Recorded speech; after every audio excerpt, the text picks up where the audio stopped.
What will you see when you die? Most people will never know the answer, but some people did and came back. Clinical death is not a metaphor, it is cardiac arrest, no brain activity, medical death. And yet people return with memories, with details, sometimes with answers to questions no one asked them. Today, 6 of those stories.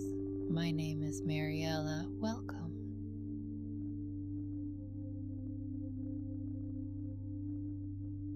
I was 58 years old when it happened.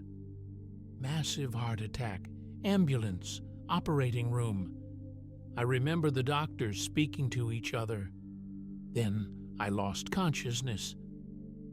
The next thing I remember, I was near the ceiling. I could see myself on the table. I could see the doctors. I could see the defibrillator. I could see a nurse in the corner writing something down. I tried to tell them I was there, that I could see everything. No one heard me. Then I noticed something. On the top shelf along the wall, high up where nobody looks, there was a disposable cup with a smiley face drawn on it. Someone had left it there a long time ago. When they revived me, I told the doctors about the cup. They checked. The cup was there. I could not have known about it. The angle from the operating table made it physically impossible to see that shelf. The surgeon who operated on me later said in an interview, "I have no explanation, none."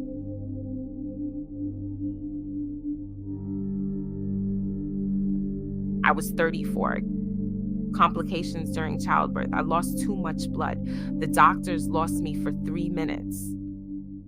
I found myself in darkness, but the darkness wasn't frightening. It was soft, warm. Then lights far away. I wasn't walking toward it. I was just moving effortlessly, like something was pulling me. The closer I got to the light, the more I understood. Not in words. I just knew things I didn't know before about life, about people, about why we are here. And then the light stopped me. Not physically, it just made me understand. Not yet. I felt there was someone there, not a shape, not a voice, just a presence. And it told me to go back. I opened my eyes in the recovery room. The first thing I asked, where is my daughter? The daughter was born healthy. I already knew that before anyone told me. I knew it there.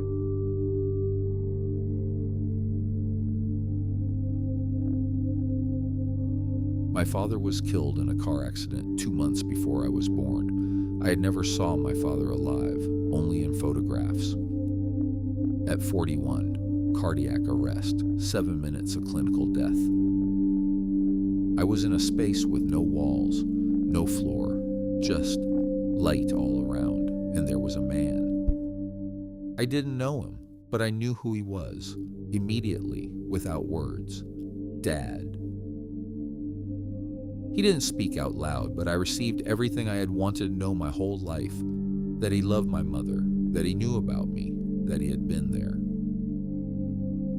Then he made a gesture with his hand, like, go back, calmly, without sadness. When they revived me, I was crying. The medical staff thought it was from pain. It wasn't pain.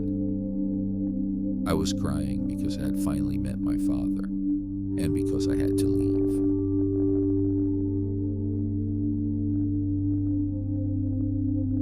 My name is Michael.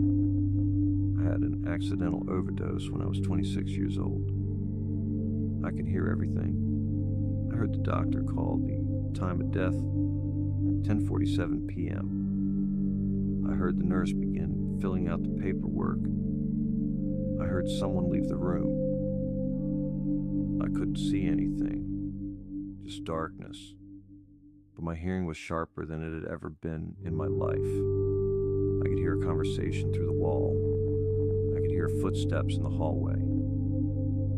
And And then I heard one of the doctors say to another, quietly, thinking no one could hear, that he was tired, that the shift was long, that he wanted to go home. They revived me 4 minutes later. The first thing I did, I quoted the doctor's words back to me about the long shift.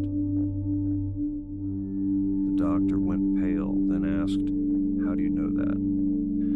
I said, "I was there. I heard everything."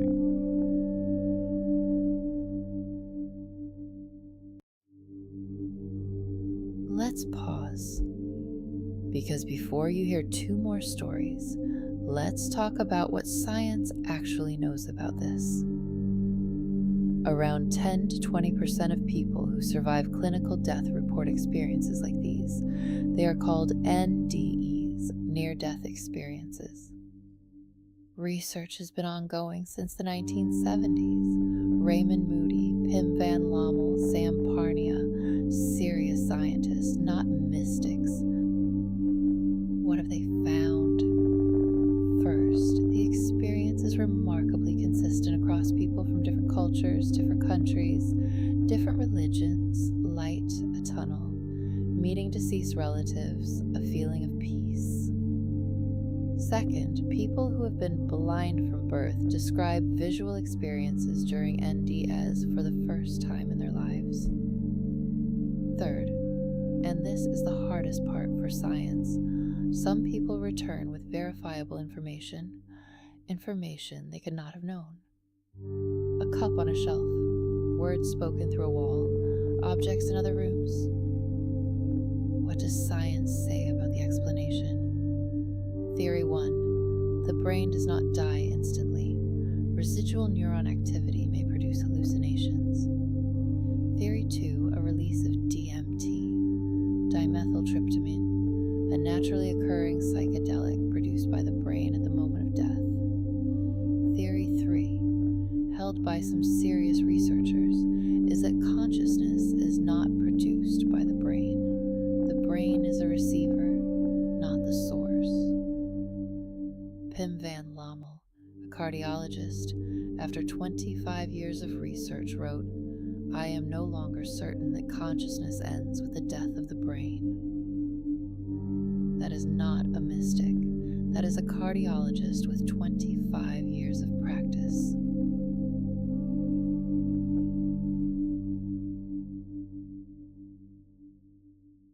A car accident. I was 19, clinically dead for 4 minutes. I saw my entire life, not as memories, as a simultaneous presence in every moment at once. I was a child and an adult at the same time. I saw moments I had forgotten, small ones, giving a biscuit to a stray dog when I was 5, lying to my mother when I was 7, and crying alone afterwards. But the strangest thing, I wasn't seeing these moments through my own eyes. I was seeing them through the eyes of the other people, feeling what they felt when I did those things. It wasn't punishment, it was understanding. Every action you take is a wave, it goes further than you. I came back. Studied psychology, works with children. I know why, I saw why.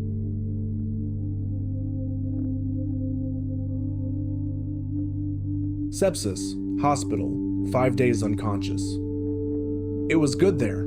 That's all I can say. It was good.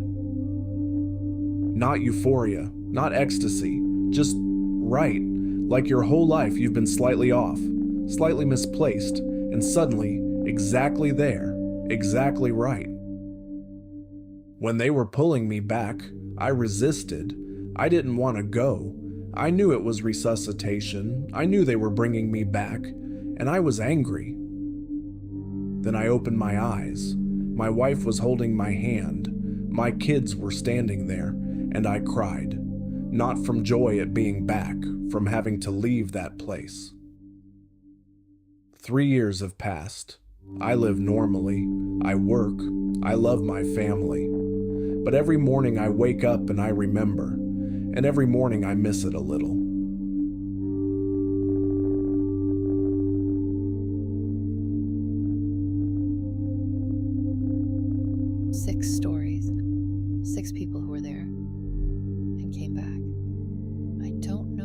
what is there. I don't know if there's anything there at all, but I know one thing. Not one of these people is afraid of death anymore. Not one. Leave a comment. Are you afraid of death? Just yes or no. I'm genuinely curious. Subscribe if you haven't already. Next time, lucid dreaming. How to get in.